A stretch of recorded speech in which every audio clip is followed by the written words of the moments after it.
Boa noite a todos que estão aí online com a gente. Seja muito bem-vindo, que você possa ficar esses breves minutos com a gente, uma palavra rapidinho para o seu coração, para a gente meditar junto, para a gente realmente tirar esse momento para pensar um pouco na nossa vida, como que a gente tem caminhado, como que a gente tem olhado a nossa nova realidade, né? Nós sempre dizemos, né, o pastor, outras pessoas já falaram do novo normal, e nós temos que aprender com essa nova realidade. Nós estamos vivendo esse tempo, graças a Deus, o pior já passou, eu creio nisso, tenho muita fé nisso. Já que o pior já passou, que a gente venha refletir um pouco agora sobre o futuro. Então eu convido que você abra a sua Bíblia, se você quiser, lá em Mateus capítulo 20. Mateus capítulo 20, para que a gente medite um pouco no que o Senhor tem para nós.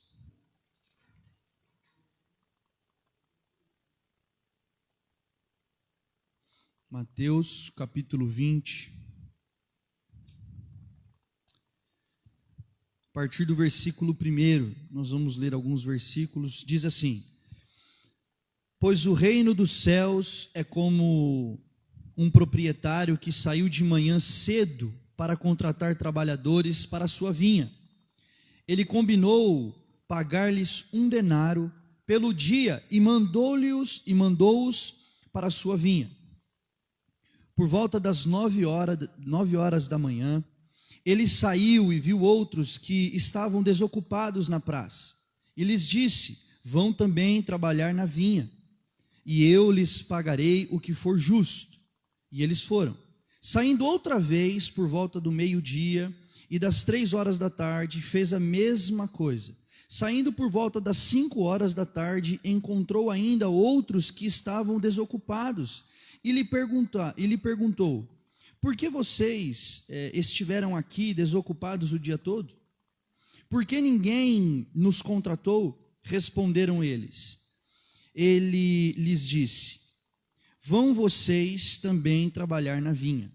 Ao cair da tarde, o dono da vinha disse a seu administrador: Chame os trabalhadores e pague-lhes o salário, começando com os últimos contratados e terminando nos primeiros.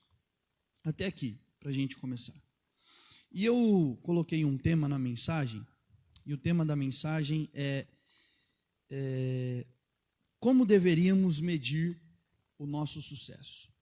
Como que a gente mede o nosso sucesso? Diante de tudo isso que nós passamos, diante a sua vida secular, o seu trabalho, na sua faculdade, e a sua vida espiritual, ministerial, como que você deve medir o seu sucesso?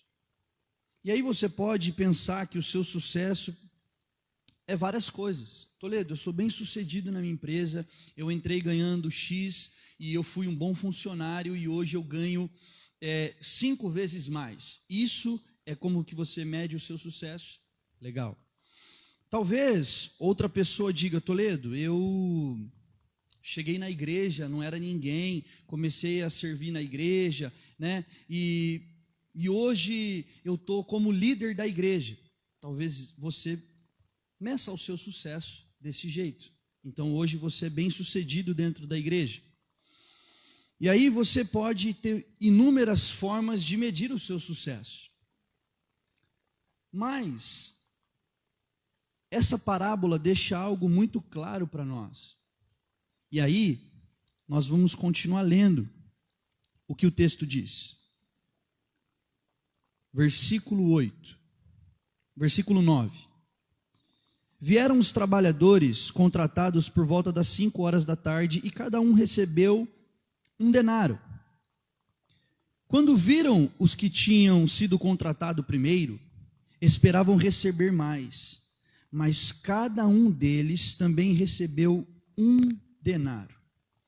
Quando receberam, começaram a se queixar do proprietário da vinha, dizendo-lhe: estes homens contratados por último trabalharam apenas 1 hora, e o Senhor os igualou a nós, que suportamos o peso do trabalho e o calor do dia todo. Olha o que esses homens estão mostrando para nós, para mim e para você. Eles estão medindo os outros pelo que os outros fizeram, porque eles também fizeram. Quantas vezes nós medimos o outro e a nós mesmos como se fôssemos superiores, porque trabalhamos mais, porque nos dedicamos mais, ou porque chegamos primeiro como eles. Trabalharam o dia todo e ganharam a mesma coisa do que aqueles que trabalharam 1 hora. E aí você pode dizer: Toledo, o que isso tem a ver? Primeira coisa, você tem que aprender a ser uma pessoa mais generosa. Se aqueles homens olhassem para a vida daqueles que chegaram por último, que ficaram sem emprego, porque eles respondem para o dono da vinha: não tínhamos o que fazer. Aqueles homens que chegaram por último, talvez quisessem trabalhar, mas não tiveram oportunidade. E aqueles que estavam trabalhando primeiro tiveram oportunidade. Muitas vezes você tem oportunidade de abençoar, de ajudar e de fazer, mas você acha que você é superior. Você mede o seu sucesso pelo que você tem. Então, se você tem o carro do ano e o seu irmão, infelizmente, não tem um carro do ano, tem um Fusca, igual o meu, um Fusca 79, aquela pessoa que tem um Fusca, ela não é bem sucedida, porque você mede o seu sucesso com aquilo que você tem. E Jesus, ele deixa algo claro quando ele propõe isso. E não só essa parábola, como a vida cristã. Nós não devemos medir o nosso sucesso, independente de onde seja, ministerial, espiritual ou no seu trabalho, no seu mundo dia a dia. Você tem que medir aquilo o seu sucesso por quem você é.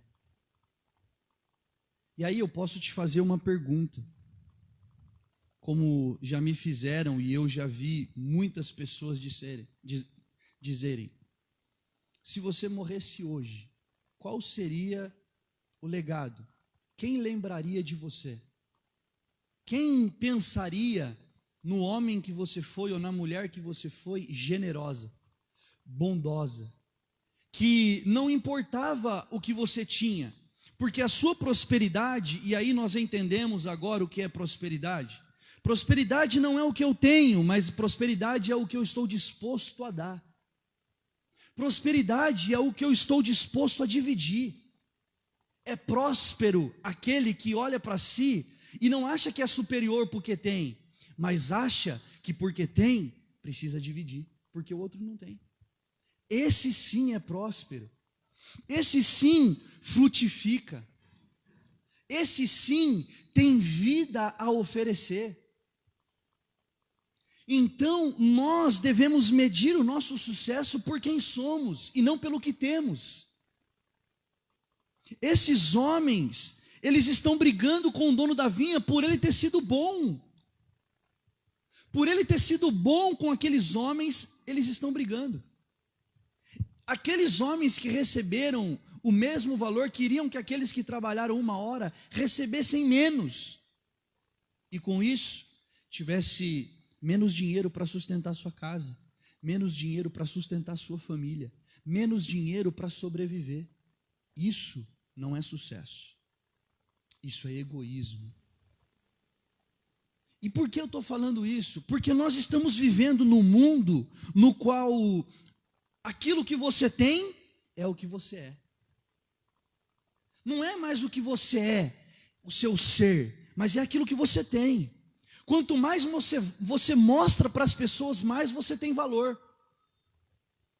Se você chega com o carro do ano, você tem mais valor. Se você tem uma roupa mais bonita e você compra um tênis mais caro, você tem mais valor. E para Jesus não é isso. Para Jesus o sucesso é o quanto você está disposto a dar, o quanto você está disposto a dividir, o quanto você está disposto a agradecer. Lembra de uma coisa que aconteceu com 10 leprosos? Os 10 precisavam de cura. Os 10 morreriam por causa da doença. Os 10 eram excluídos da sociedade. Os 10 eram taxados como aqueles impuros, sujos. Os 10 não tinham sucesso algum, mas passaram por Jesus. E Jesus os cura. Mas quantos voltam para agradecer? Apenas um. Esse um poderia medir o seu sucesso, porque o sucesso desse um, sabe qual foi? Ser grato. Porque ele sabia que ele morreria, ele sabia que a vida dele não tinha mais sentido algum, ele deveria morrer com aqueles 10. Ele não tinha mais como estar próximo da sua família ou estar próximo de outros amigos que eram sãos, curados, tinham a pele limpa. Mas antes ele deveria morrer como um leproso. Mas ao passar por Jesus, Jesus muda a vida daquele homem. E então, um deles volta para agradecer. Esse um entendeu quem era Jesus e quem ele era. Se nós agora, nesse momento, parássemos para pensar o quanto temos e o quanto somos, será que a balança pesaria mais em quem eu sou ou em quem eu tenho? Ou quem é a pessoa que realmente tem mais carros, mais casas, que tem o melhor celular, a melhor casa, a melhor família? Como é que você tem medido o seu sucesso? Como é que você tem dividido a sua vida com as pessoas ao seu redor? No sábado eu preguei e eu disse para os jovens: vocês são salvos? Mostrem as suas obras. Porque o texto diz o seguinte: as obras não salvam ninguém. As obras não salvam ninguém. O que salva é a fé. Mas o texto continua dizendo: mostra-me a sua fé sem obras, que eu mostrarei a minha fé com as minhas obras.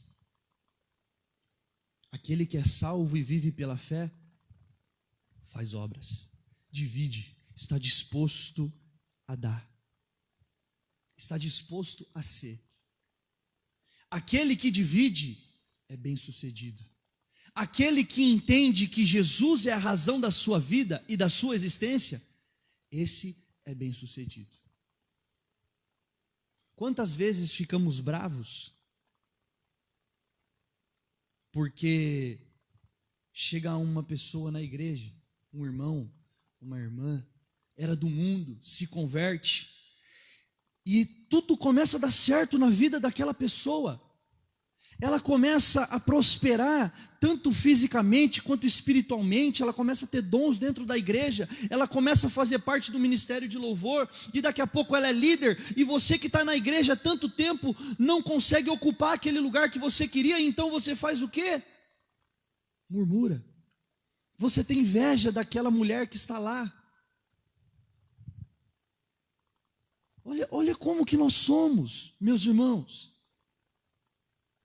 Por isso que muitos textos da Bíblia vai dizer: examine-se o homem a si mesmo, e então coma do pão e beba do cálice. Por quê? Todas as vezes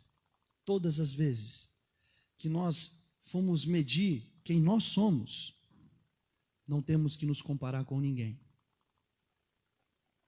E aí esse é um outro ponto.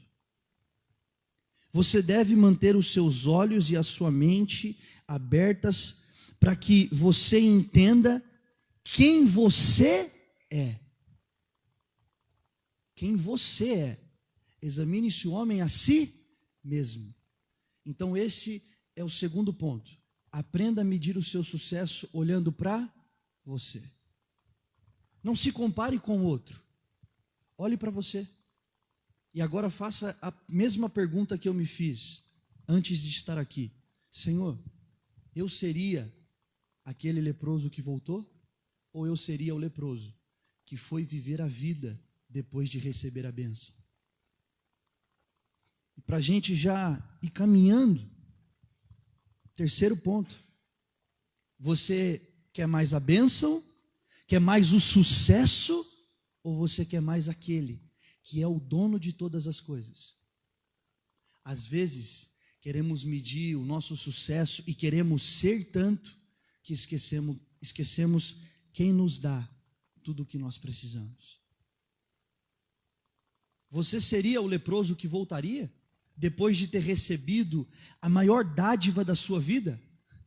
Aquele leproso, ele podia voltar para sua família, como eu acho que aqueles outros voltaram. Aquele leproso, ele poderia trabalhar em qualquer área agora da sua vida, porque ele estava limpo. Ele foi curado da sua lepra, agora ele não era mais impuro, ele não era mais taxado como aquele que não pode fazer parte da rodinha de amigos, agora ele pode viver a sua vida plena. Mas antes de viver a sua vida, antes de caminhar com a bênção que ele recebeu de vida de Jesus, ele volta para quê? Para agradecer. Quantas vezes eu e você, e aí eu me coloco nesse pacote, porque isso falou comigo, quantas vezes eu e você ganhamos uma bênção, recebemos uma promoção, conseguimos conquistar alguma coisa que nós tanto queríamos, e então nós abandonamos aquele que deu para nós aquilo que nós tanto queríamos, deixamos de agradecer por aquilo que recebemos, queríamos tanto uma coisa e quando ganhamos aquilo, esquecemos quem nos deu. Por isso é importante o texto, examine-se a si mesmo. Toma cuidado com aquilo que você tem pedido. Toma cuidado com aquilo que às vezes você recebe e deixa tomar conta do seu coração.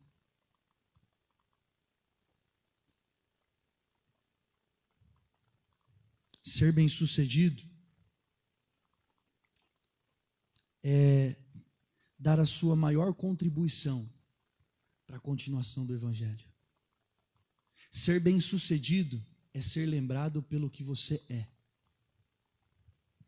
Ser bem-sucedido é quando o seu filho um dia pode estar atrás de um púlpito desse, dizer assim: o meu pai me ensinou a fazer isso, isso e isso. Isso é a maior bênção que você pode deixar para alguém.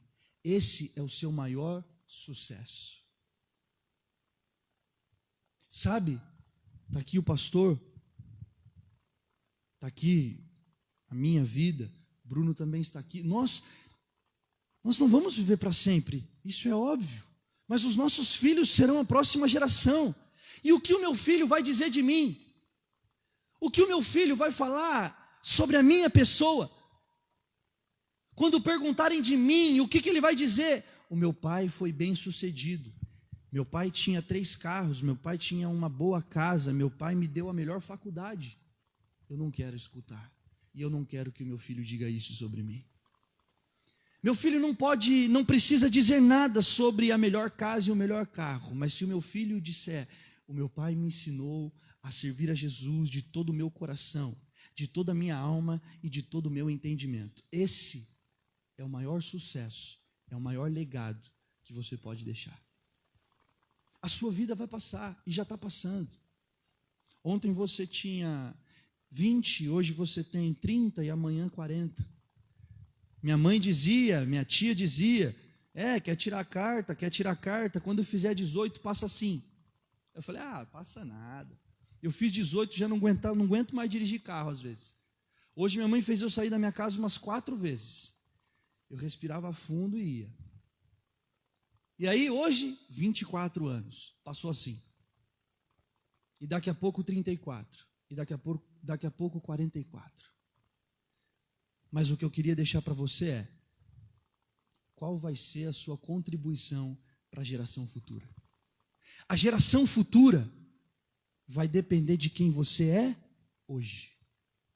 E eu digo isso sobre nós, igreja, você que está me assistindo, você que está ouvindo, qual vai ser a sua contribuição? Você vai ser um dos homens que vai julgar o trabalhador da vinha porque abençoou alguém? Ou você vai falar: que legal, aquele homem trabalhou só 1 hora e conseguiu ganhar 1 denário, ele vai conseguir sustentar a família dele, ele vai conseguir sustentar os seus filhos, que bênção!